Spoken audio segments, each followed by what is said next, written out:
পীযুষ হাজৰিকাই জয়ন্ত মল্ল বৰুৱাই বা পবিত্ৰ মাৰ্ঘেৰিটাহঁতে সেই ন্যায় যাত্ৰাত অংশগ্ৰহণ কৰি পেলাই কৈছে যে আমি চৰকাৰৰ ওচৰত দাবী জনাইছোঁ যে জুবিন গাৰ্গে ন্যায় পাবই লাগিব।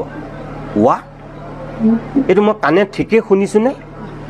মই নিজকে সুধি চাইছোঁ যেতিয়া মই তেওঁলোকৰ মুখত এনেধৰণৰ বাক্য দেখিছোঁ। এইটো কি বাক্য কৈছে তেওঁলোকে?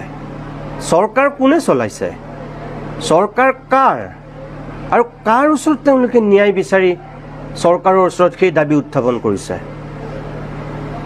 এইটোত আৰু সঁচা কথা ক'বলৈ গ'লে মানে বহুৱালিৰো এটা সীমা থকা উচিত, মই তেনেকৈয়ে ক'ম। আৰু বাৰম্বাৰ এইটো কথা আমি কৈ আহিছোঁ যে জুবিনক লৈ কোনেও ৰাজনীতি কৰিব নালাগে। কি বিজেপি, কি কংগ্ৰেছ, কি অজাপ, কি ৰাইজৰ দল, কোনো এটা ৰাজনৈতিক দলে আচলতে জুবিনক ৰাজনীতিলৈ টানি আনিব নালাগে। আৰু যিসকলে জুবিনক ৰাজনৈতিক বৈতৰণি পাৰ হোৱাৰ আহিলা বুলি ভাবি লৈছে বা আহিলা কৰিব বিচাৰিছে, তেওঁলোকে মনত ৰখা উচিত কিন্তু যে জুবিনৰ আত্মাই তেওঁলোকক নিস্তাৰ নিদিব।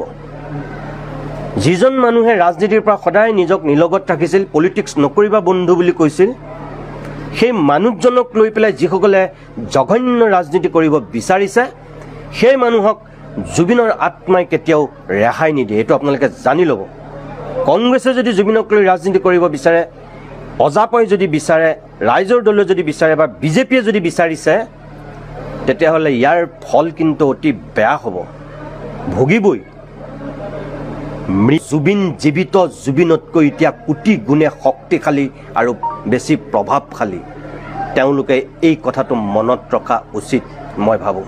SIT আমাক তদন্ত উচিত ন্যায় নিদিয়ে, তেতিয়াহ'লেতো মই ভাবোঁ যে অসমৰ মানুহে ইতিমধ্যে যি ন্যায় দিব লাগে, যিটো জাষ্টিছ জুবিনক দিব লাগে, সেইটো দিবৰ কাৰণে অসমৰ মানুহ সাজু, আৰু সেইটোৱে হ'ব। আৰু মুখ্যমন্ত্ৰীটো কৈ থৈছে যে SITৰ তদন্তত যদি অসমৰ মানুহ সুখী নহয়, তেতিয়াহ'লে তেওঁ CBI তদন্ত দিম বুলি কৈ থৈছে। দেখা যাওক এতিয়া। কিন্তু এইটো ঠিক যে যিমানে পলম কৰি গৈ থাকিব, সিমানে কিন্তু ন্যায়টো অলপ সুদূৰ পৰাহত হ'ব। সেইটোৱে দুৰ্ভাগ্যজনক।